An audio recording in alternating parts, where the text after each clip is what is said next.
जय श्री कृष्ण। साथियों, श्री मद् भगवत गीता में मनुष्यों के जीवन के प्रेरणा स्मरण के समस्या का समाधान मिलता है। भगवत गीता ऐसे प्रेरणादायक संदेश महासागर है जो जीवन से निराश मनुष्य को खुशियों से भर देती है। इस भगवत गीता का सुबह शाम पाठ सुनने से जीवन के सब कष्ट दूर हो जाते हैं। जिस घर में भगवत गीता का सुबह शाम पाठ का श्रवण होता है, अर्जुन कृष्ण भगवान से युद्ध करने के लिए मना कर रहे हैं आप इस वीडियो कि को पूरा सुने और देखें भीष्म पिता ताकि आपका हर गुरु शुक्राचार्य ये मेरे गुरु हैं, जय श्री कृष्ण। इनको मैं कैसे मारूंगा, इन पर मैं बाण कैसे चलाऊंगा। कृष्ण भगवान अर्जुन को समझा रहे हैं कि जो तू अहंकार का आश्रय लेकर यह मान रहा है कि मैं युद्ध नहीं करूंगा, तेरा यह निश्चय मिथ्या है, क्योंकि तेरा स्वभाव तुझे जबरदस्ती युद्ध में लगा देगा। दोस्तों नमस्कार। इस कथा को सुनने से पहले चैनल को सब्सक्राइब और लाइक करें ताकि आने वाला वीडियो और नोटिफिकेशन आपके पास तुरंत पहुंच जाए। पहले भगवान के द्वारा युद्ध करने की आज्ञा दी जाने पर जो अर्जुन ने भगवान से यह कहा था कि मैं मैं युद्ध नहीं करूंगा, उसी बात को स्मरण कराते हुए भगवान ने कहा, यहाँ उपयुक्त वाक्य कहा। अभिप्राय यह है कि तुम जो यह मानते हो कि मैं युद्ध नहीं करूंगा, तुम्हारा यह मानना केवल अहंकार मात्र है। युद्ध न करना तुम्हारे हाथ की बात नहीं है। अतः इस प्रकार अज्ञान जनित अहंकार के वशीभूत होकर अपने को पंडित, समर्थ और स्वतंत्र समझना है। उसके बल पर यह निश्चय कर लेना कि अमुक कार्य मैं इस प्रकार सिद्ध कर लूंगा और अमुक कार्य नहीं करूंगा, बहुत ही अनुचित है। तेरा यह निश्चय मिथ्या है। इस कथन का क्या भाव है? इस कथन से भगवान ने यह दिखलाया है कि तुम्हारी यह मान्यता टिक नहीं सकेगी, अर्थात तुम बिना युद्ध के लिए किए रह नहीं सकोगे, क्योंकि तुम स्वतंत्र नहीं हो, प्रकृति के अधीन हो। यहाँ प्रकृति पद किसका वाचक है और तेरी प्रकृति तुझे जबरदस्ती युद्ध में लगा देगी। इस कथन का क्या भाव है? जन्म जन्मांतर में किए हुए कर्मों की संस्कार जो वर्तमान जन्म में स्वभाव रूप से प्रादुर्भूत हुए हैं, उनके समुदाय का वाक्य यहाँ प्रकृति पद है। इसको स्वभाव भी कहते हैं। इसी स्वभाव के अनुसार ही मनुष्य भीतर कर्मों की अधिकारी समुदाय में जन्म होता है और उस स्वभाव के अनुसार ही भिन्तर मनुष्यों की भिन्तर कर्मों में प्रवृत्ति हुआ करती है। अतः यहाँ उपयुक्त वाक्य से भगवान ने यह दिखलाया है कि जिस स्वभाव के कारण तुम्हारा क्षत्रिय कुल में जन्म हुआ है, वह स्वभाव तुम्हारी इच्छा न होने पर भी तुमको जबरदस्ती युद्ध में प्रवृत्त करा देगा। योग्यता प्राप्त होने पर वीरता पूर्वक युद्ध करना, युद्ध से डरना या भागना नहीं है। यह तुम्हारा सहज कर्म है, अतः तुम इसे किए बिना रह नहीं सकोगे। तुमको युद्ध अवश्य करना पड़ेगा। यहाँ क्षत्रिय के नाते अर्जुन को युद्ध के विषय में जो बात कही है वह बात अन्य वर्ण वालों को भी अपने अपने स्वाभाविक कर्मों विषय में समझ लेना चाहिए।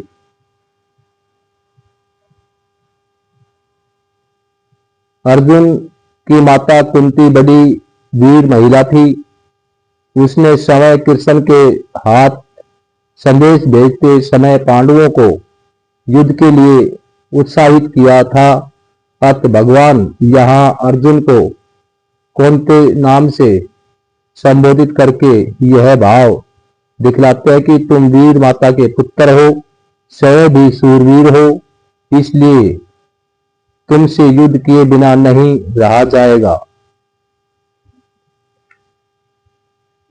जिस कर्मों को तू मोह के कारण करना नहीं चाहता, इस कथन का क्या भाव है? इससे भगवान ने यह दिखलाया है कि तुम क्षत्रिय हो, युद्ध करना तुम्हारा स्वाभाविक धर्म है, अतः वह तुम्हारे लिए पाप कर्म नहीं है, इसलिए उसे न करने की इच्छा करना किसी प्रकार की भी उचित नहीं है। इस पर भी जो तुम न्याय से प्राप्त युद्ध रूप सहज कर्म को करना नहीं चाहते हो, इसमें केवल मात्र तुम्हारी अविवेक ही हो हेतु है, दूसरा कोई युक्त कारण नहीं है। उसको भी तुम अपने स्वाभाविक कर्मों से बांधा हुआ परवश होकर करेगा। इस कथन का क्या भाव है?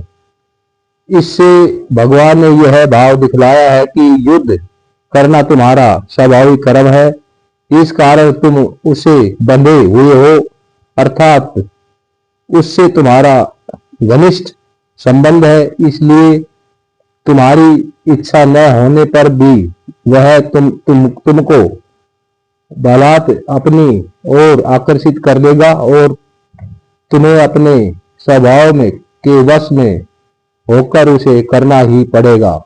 इसलिए यदि मेरी आज्ञा के अनुसार अर्थात सत्वने श्लोक में बतलाई हुई विधि के अनुसार उसे करोगे तो कर्म बंधन से मुक्त होकर मुझे प्राप्त हो जाओगे, नहीं तो राग देशु के जाल में फंसकर जन्म मृत्यु रूप संसार सागर में गोते लगाते रहोगे।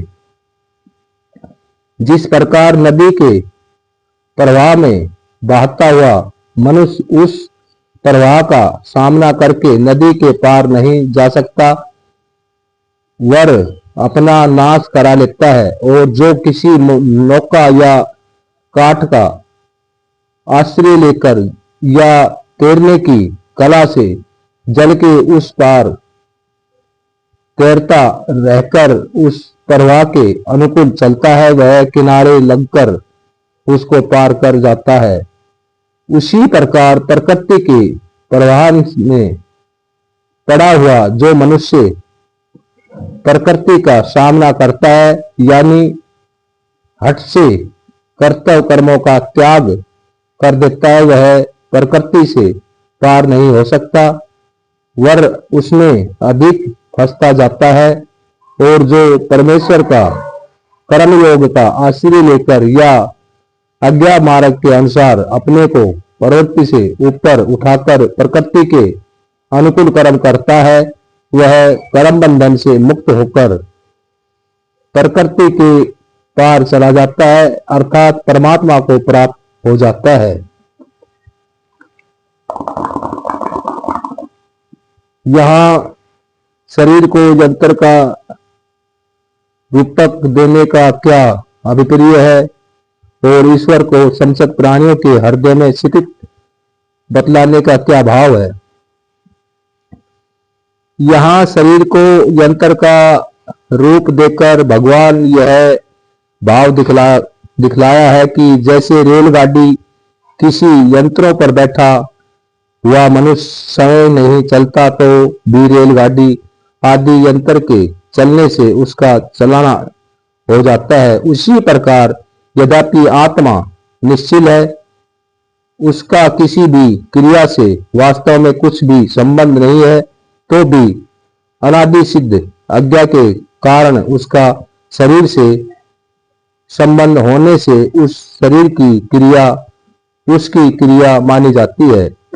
ईश्वर को सब भूतों के हृदय में स्थित बतलाकर यह भाव दिखलाया है कि यंत्र में चलने वाला प्रेरक जैसे शय भी उस यंत्र में रहता है, उसी प्रकार ईश्वर भी समस्त प्राणियों के अंत कारण में स्थित है और उनके हृदय में स्थित रहते हुए भी ईश्वर के किसी भी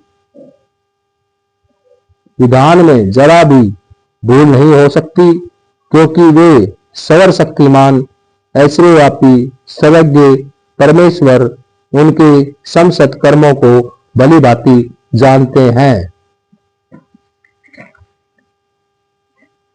शरीर रूप यंत्र में स्थित समस्त प्राणियों का वाचक यहाँ यंत्रारूढ़ानी विशेषण के सहित भूतानी पद है तथा उन सबको उसके प्रयोजित कर्म संस्कारों के अनुसार फल भुगताने के लिए बार बार नाना योनियों में उत्पत्तर करना तथा भिन्तर भिन्तर पदार्थों से क्रियाओं से और प्राणियों से उनका सहयोग वियोग करना और उनके स्वभाव प्रकृति के अनुसार उन्हें पुनः चेष्टा करने में लगाना, यही भगवान का उन प्राणियों को अपनी माया द्वारा भ्रमण कराना है। कर्म करने में न करने में मनुष्य स्वतंत्र है या परतंत्र है? यदि परतंत्र है तो किसी रूप में है तथा किसके परतंत्र है, प्रकृति के या स्वभाव के अथवा ईश्वर के? क्योंकि कहीं तो मनुष्य का कर्मों में अधिकार बतलाकर उसे स्वतंत्र, कहीं प्रकृति के अधीन और कहीं ईश्वर के अधीन बतलाया। इस अध्याय में भी 59 और 60वें श्लोक में प्रकृति और स्वभाव के अधीन बतलाया है तथा इस श्लोक में ईश्वर के अधीन बतलाया है। ईश्वर, इसलिए इसका स्पष्टीकरण होना चाहिए। कर्म करने और न करने में मनुष्य परतंत्र है, इसलिए यह कहा गया है कि कोई भी प्राणी क्षण मात्र भी बिना कर्म किए नहीं रह सकता। मनुष्य को जो कर्म करने में अधिकार बतलाया गया है उसका अभिप्राय भी यह उनको स्वतंत्र बतलाना नहीं है बल्कि परतंत्र बतलाना ही है, क्योंकि उससे कर्मों की त्याग में आवश्यकता सूचित की गई है। अब यह रह गया यह प्रश्न कि मनुष्य किसके अधीन होकर कार्य करता है। जो इसके संबंध में यह बात है कि मनुष्य को प्रकृति के अधीन बतलाना, स्वभाव के अधीन बतलाना और ईश्वर के अधीन बतलाना, ये तीनों बातें एक ही है, क्योंकि स्वभाव और प्रकृति प्राणवाची शब्द है और ईश्वर समय निरपेक्ष भाव से अर्थात सर्वथा निर्लिप्त रहते हुए ही उन जीवों की प्रकृति के अनुरूप अपनी माया शक्ति के द्वारा उनको कर्मों में नियुक्त करते हैं। इसलिए ईश्वर के अधीन बतलाना, प्रकृति के ही अधीन बतलाना, दूसरे पक्ष में ईश्वर की ही प्रकृति के स्वामी और प्रेरक है। इसी कारण प्रकृति के अधीन बतलाना भी ईश्वर के ही अधीन बतलाना है। यही बात है कि यदि मनुष्य सर्वथा ही परतंत्र है तो फिर उसे उद्धार होने का क्या उपाय है और उसके लिए कर्तव्य अकर्तव्य का विधान करने वाले शास्त्रों की क्या आवश्यकता है?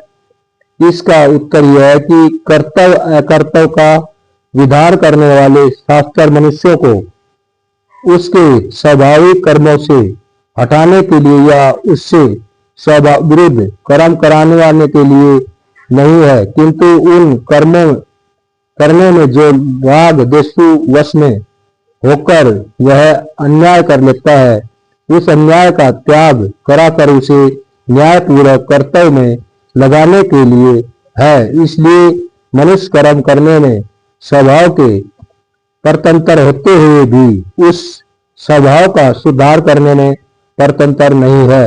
अतः यदि वह शास्त्र और महापुरुषों के उपदेश से सचेत होकर प्रकृति के प्रेरक सर्वशक्तिमान परमेश्वर की शरण ग्रहण कर ले और राग देशु आदि विकारों का त्याग करके शास्त्र विधि के अनुसार न्यायपूर्वक अपने स्वाभाविक कर्मों को निष्कामा भाव से करता हुआ अपना जीवन बिताने लगे तो उसका उद्धार हो जाता है।